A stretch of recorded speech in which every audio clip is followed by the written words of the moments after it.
is personal support workers in particular, but all frontline healthcare workers. And so on Monday, I introduced a private members bill that would permanently eliminate sick notes. I think we can trust workers. I think showing respect for workers is saying, hey, when you're sick, you don't need a note. You don't need to go see a doctor to, get a note. Give people the day off and respect the fact that they need to be home taking care of themselves or a loved one. And I also opened my first question really trying to pin the Premier down on raising wages, improving working conditions, and just treating personal support workers in particular with the respect that heroes deserve. And so today, I'm just so honored to have Charlene Stewart join us for our Facebook Live conversations, which we're restarting again. And Charlene is the president of SEIU Healthcare, representing over 57,000 members. And it's a role that she's held since 2003. And I think, Charlene, you were the first woman who has been elected as president of SEIU. And in addition to being a leader in the union movement, you're also a former frontline healthcare worker in the hospital sector. And you've been an activist, spending decades amplifying the voices of healthcare workers and advocating for equality, respect, and dignity. And I can say when I've heard you speak at Queen's Park, you are a force to be reckoned with. And I just want to say how much I deeply appreciate you joining us, and also just say that many people refer to Charlene as Canada's Norma Rae, because she firmly believes that all workers deserve fair wages, respect, dignity, and a good pension. And so I'm just so grateful that you've taken the time out of your incredibly busy schedule to join us today. And I think I'm just going to open by Charlene just asking, how are you doing through this pandemic, and just I guess maybe personally, professionally, and just your family? Yeah, thank you, Mike. Well, first, I really do want to thank you for the invitation to join you today. It's a real pleasure to be with you, and I'm looking forward to it. But thanks for asking too about the personal impact. You've outlined some of the many years that I've been in this role, but I have never experienced the type of emotional roller coaster and real heartbreak as I have over the last 7 months. The stories that I've heard from our frontline workers, I hear many, hardship stories lots of times, and together with those workers, we'll fight to make some improvements. But during this pandemic, I didn't have answers for them.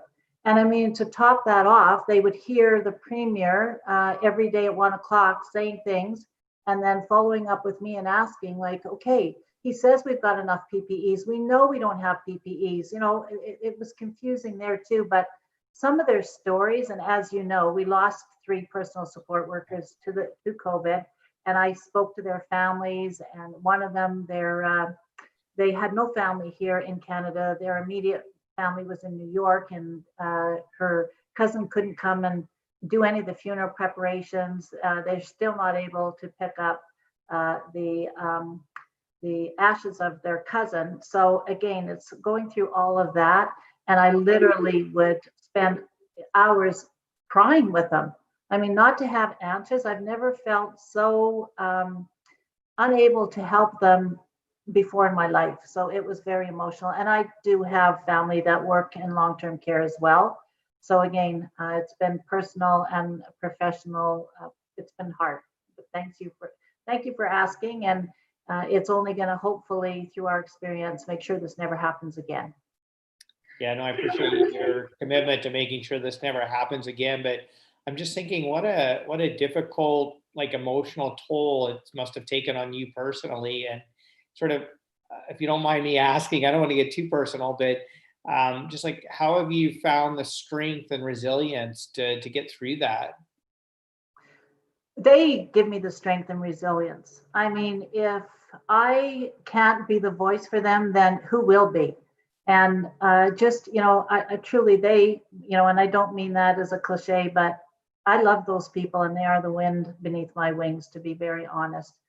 They are such a special group of professionals that we need to treat much better. And that is my quest, to make sure that they get the respect and dignity that they so deserve. Charlene, on that note, for some people who may not know how the healthcare system works as well as you do, could you maybe just outline a bit like what role personal support workers play in our healthcare system, and sort of what were the challenges PSWs were facing prior to the COVID pandemic? And then maybe we can get into a discussion about how those challenges were accelerated because of COVID. Yeah. Well, I mean, Mike, COVID-19 did set the house on fire, and it's been burning now for 7 months, but we hear no sirens and no lights to put out that fire. And you've heard me, many times throughout the last 7 months say that, this pandemic was like sending firefighters into a fire without any equipment to protect themselves. So that again was the experience that they had, and you've had all the reports from the armed forces, et cetera, about what has happened.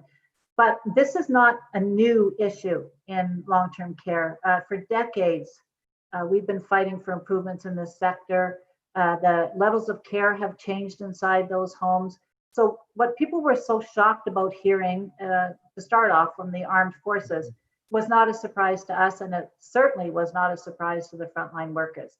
So the staffing levels have been critically low for decades. I've had various conversations with political decision makers about getting prepared for what we called the tsunami, where seniors are living longer and the population is remaining high. But then again, the levels of care were becoming so much heavier because people are living longer, and they may not physically be able to do the things that they used to do, which adds stress. And then there's also issues like dementia, people living longer, and then they suffer rising incidents of dementia. So the work was getting much heavier, and what we were witnessing is the support for those workers wasn't there. Staffing levels are dangerously low. That's why we keep lobbying for minimum standards of care. That's 4 hours per day per resident.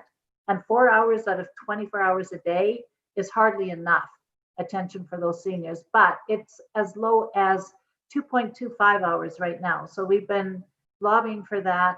Again, this is such precarious work, and I can hardly say that.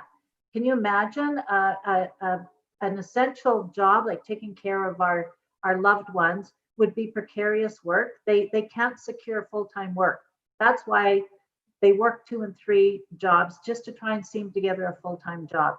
And the pandemic has added to the insult of these workers by they understand the need to have one job, not to have the virus spread from home to home. But that has a huge financial impact on them that they cannot live. Recently, I've been tweeting a lot, and hopefully you've seen it. The Frontline Stories, and most recently was a worker, Barbara, who explains her crisis.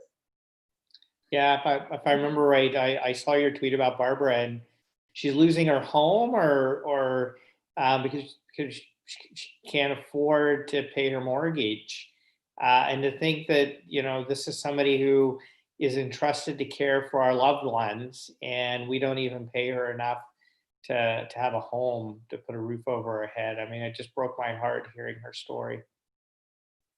Yeah, and recently last week when our children went back to school, I had some of those frontline workers call me, and again, to your first question, they were crying on the phone saying, I can't buy my children shoes. I can't buy them school supplies, because they have been, in their words, they've been punished through this pandemic. And the first opportunity I had with the ministers of health and long-term care, when they put these emergency orders out that they would have to pick one job, I warned them that would have a domino effect, because these workers will choose the home that pays them the most, would give them the most hours. So then that obviously put another home at a disadvantage and just exacerbated their staffing shortage crisis. But I strongly encourage them to make these workers whole, provide them with full-time work in the home that they choose to work in. And again, I asked them for a standard universal wage rate throughout this pandemic, so that there wouldn't be the competition of these homes wanting to make sure that the worker would pick their home. So again, crying and saying, and then they topped it up with pandemic pay, which was also a nightmare trying to get that to the frontline workers. But then during the pandemic, and I don't know, Mike, I haven't heard that the pandemic is gone yet, but the pandemic is here, and yet their pandemic pay is gone, and so is their ability to seam together full-time work. They're feeling very much disregarded right now. Yeah, I think, Charlene, I think the quote I said in my question to the Premier this week in question period was, I don't think our frontline healthcare workers stopped being heroes on August 13th when pandemic pay stopped. And especially on a day like today where we have over 400 new cases of COVID in Ontario.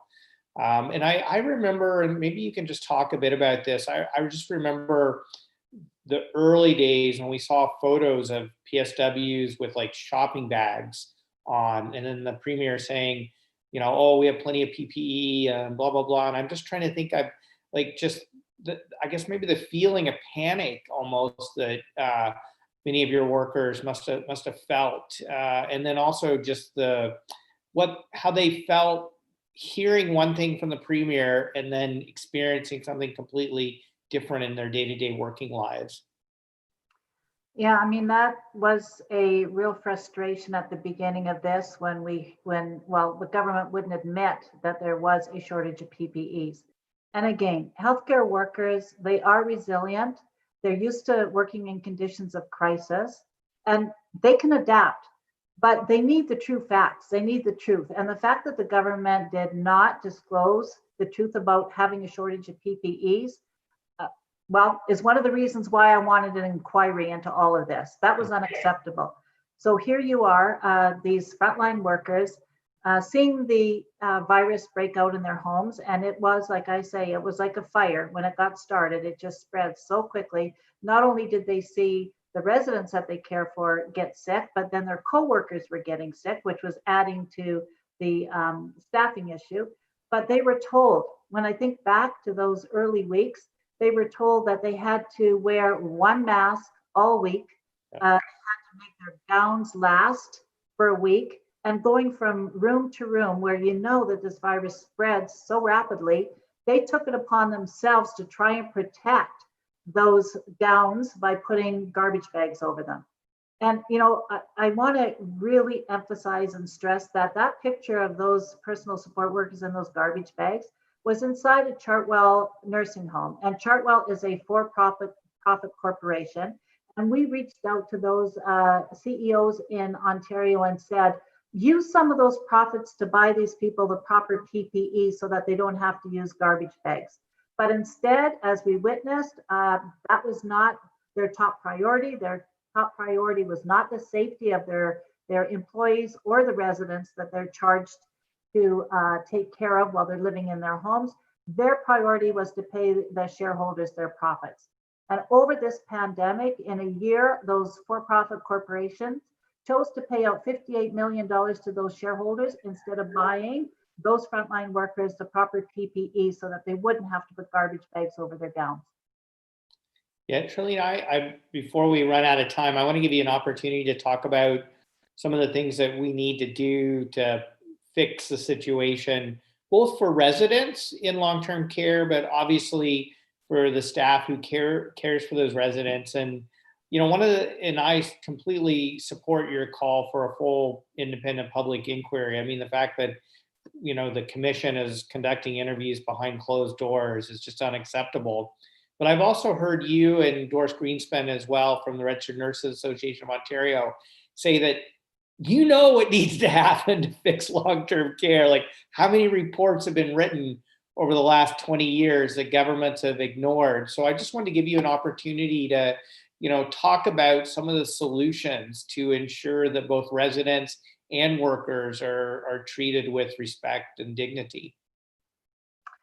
Well, number one is, you know, and as you've said, and I so appreciate your comments at Queen's Park, but our frontline workers, and, you know, there's more frontline workers than just the personal support workers. Of course, there's housekeepers and, you know, food and nutrition workers in there, but, you know, they do so much with so little. You know, they just continue to try and do the best for the residents. They love those residents. They're like their families.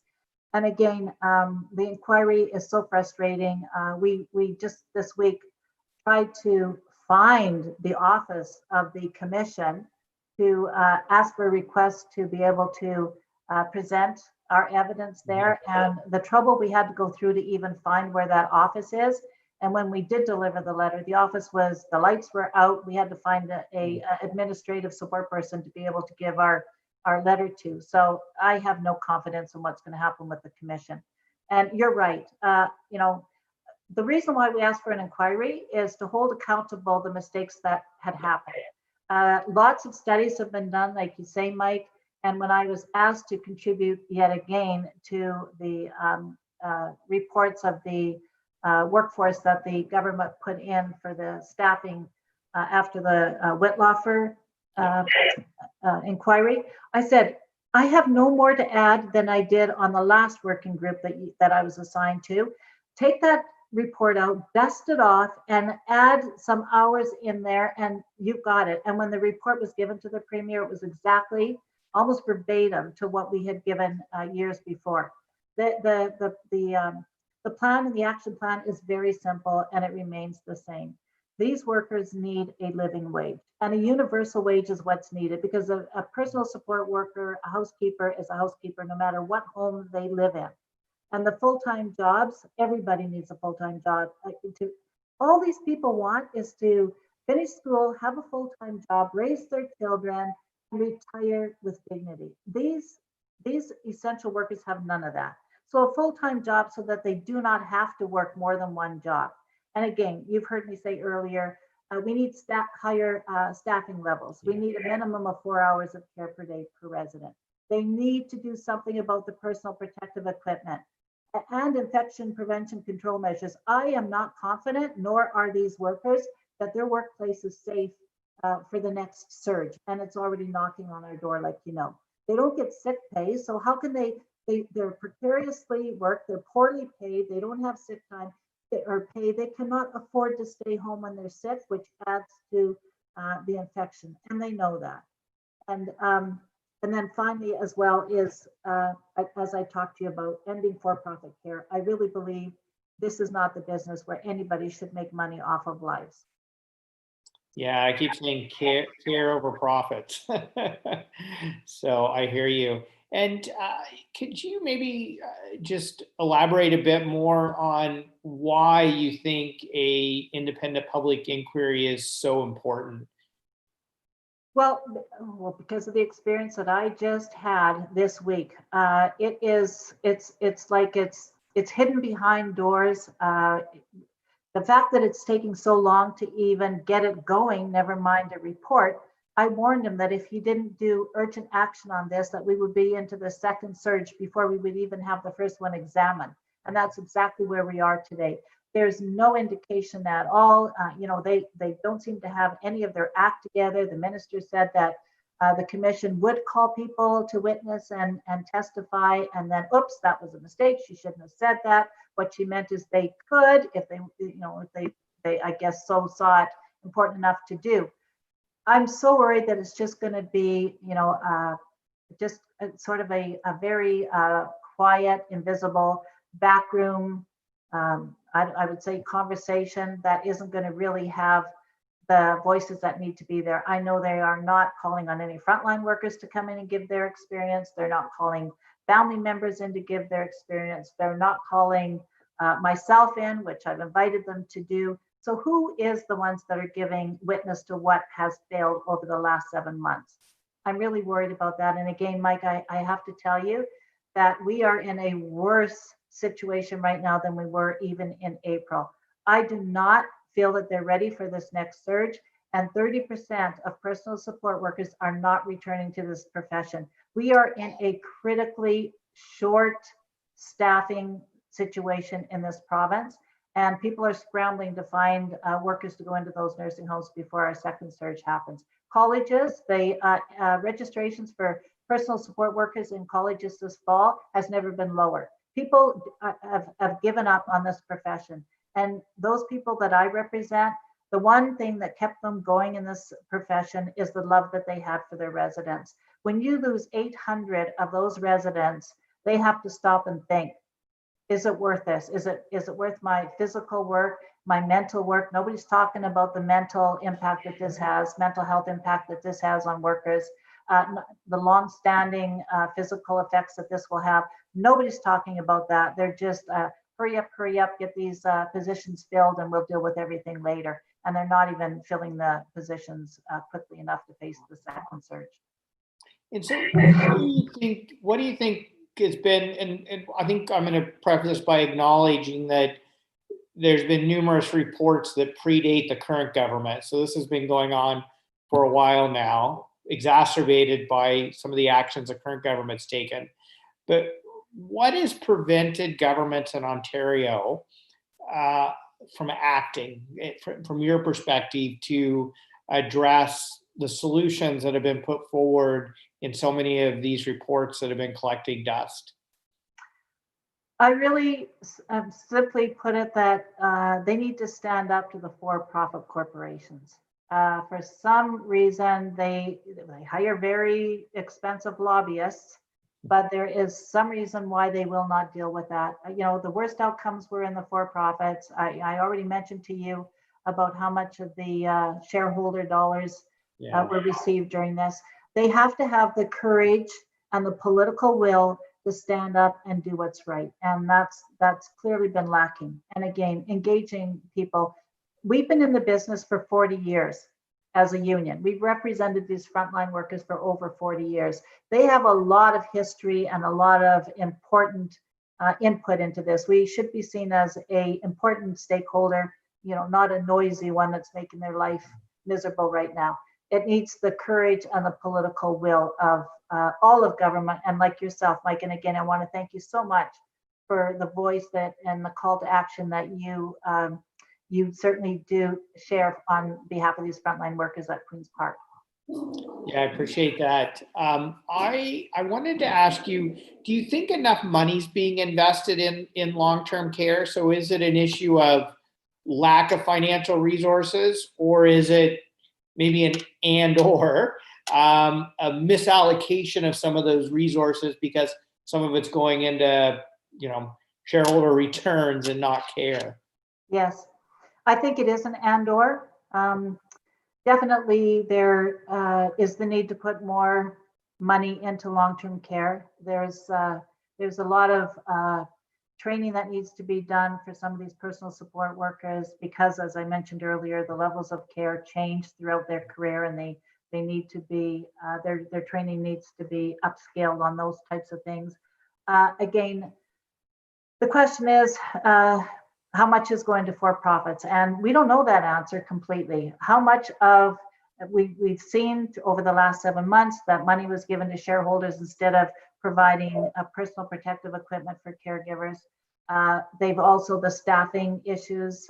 When I bargain with employers, they have all kinds of reasons why they can't give people full-time work. And yet what's ironic about that is that they call in agency staff and will pay overtime because of the crisis and the staff shortages. So this is why, again, we wanted an inquiry to dig deep and to take a look at all of those issues.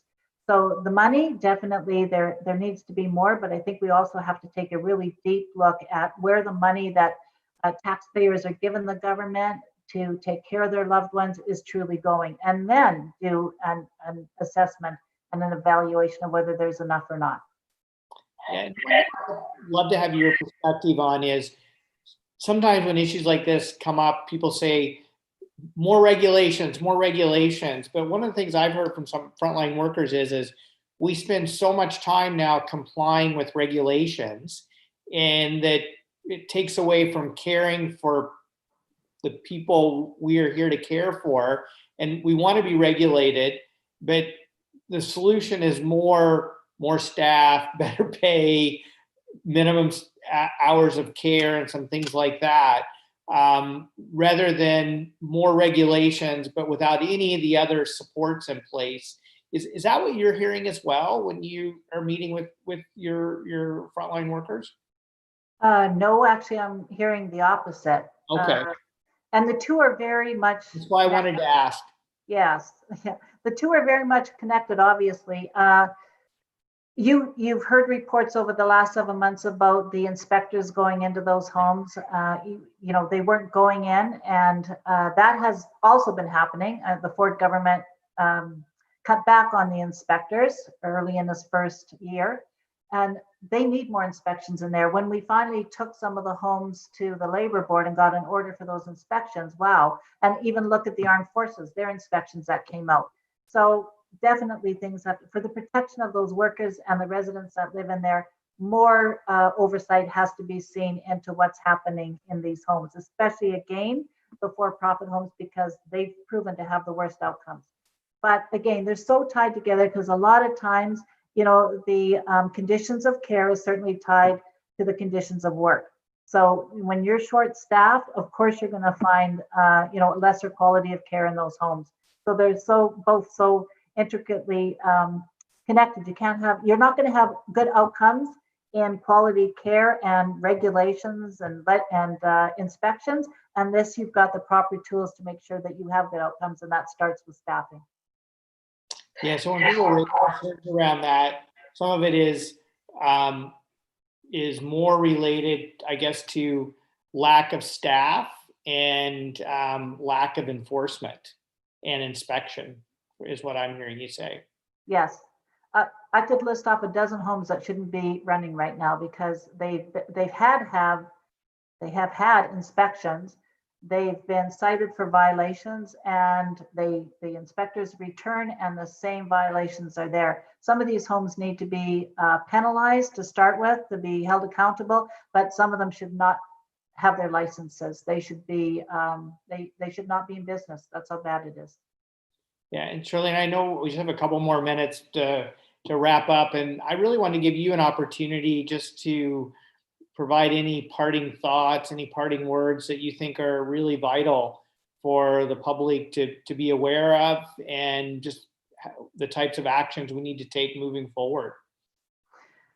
Yes, I mean, I'm sure you've seen our commercials as well, Mike, care, not profits. So that is a way for your viewers to be able to send a message to the Premier that you definitely do, hopefully, stand with our call that we do need more care and less profits in the province. So that is a call to action that I definitely am asking people to go to.